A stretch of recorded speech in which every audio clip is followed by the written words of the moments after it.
Big question for the room tonight. Do we got any queefers in the audience? Yeah, I'm glad to hear it. I'm glad I'm not alone. Back in 2012, middle school, Kylie learned what that was. Or as my Aunt Sarah, who's a nun, pronounces it, Qweefen. I learned what a queef was during gymnastics class. Well, I learned what it felt like. Now, I didn't have a word for it yet. And everyone was like, "Did you fart?" And I'm like, no, it was just a handstand. I was just a handstand. My hand moved. You know, and it happened every single time. Every single gymnastics class, I did a handstand. A little coochie cough. She just appeared there.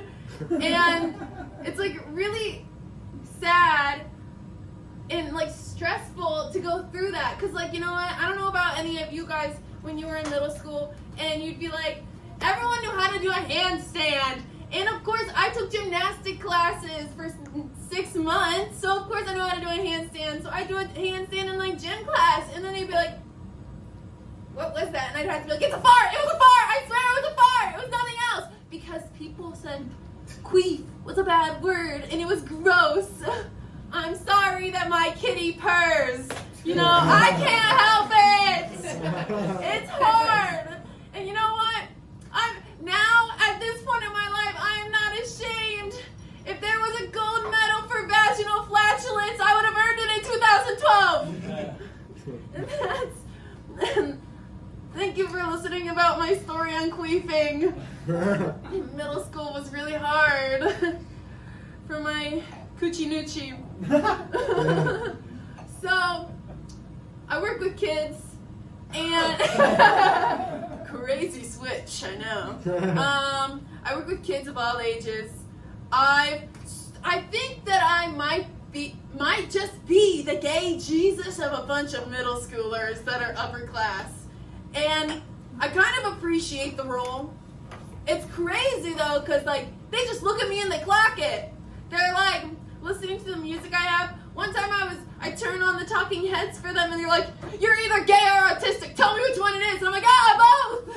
I don't know why the talking heads makes me gay or autistic, but hey, I clocked it and I was just a little ashamed. Not too ashamed, but like I was like, dang. I thought I was keeping it under wraps. I can't be indoctrinating you kids, letting you guys know who I am.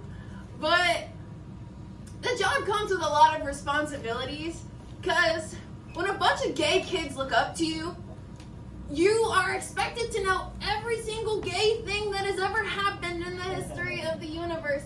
They expect me to know every single bit of information, and I'm just like listening to them, and they're like talking to me like I understand. I'm like, yeah, that's gay. Yep. I know what gay thing you're talking about. Like, yeah, I know the village people in the YMCA, and I took a history class on being gay, but I'm not going to know everything. The crowd that I struggle the most with are the emo kids. Because, for some reason, they think that, for some reason, they think that I might have been emo in my middle-aged years. I wasn't though.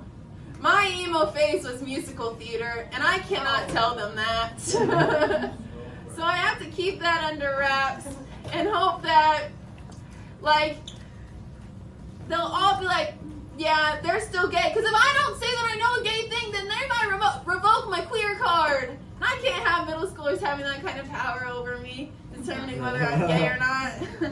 That'd be a little weird, have a middle schooler choose that for me. They're just kids! No, I'm just my name is Kylie Masterson. Thank you. Hell yeah, get it over Kylie. Oh shit. Hell yeah, dude. Queefs, gay Jesus. What's next? Critical race theory?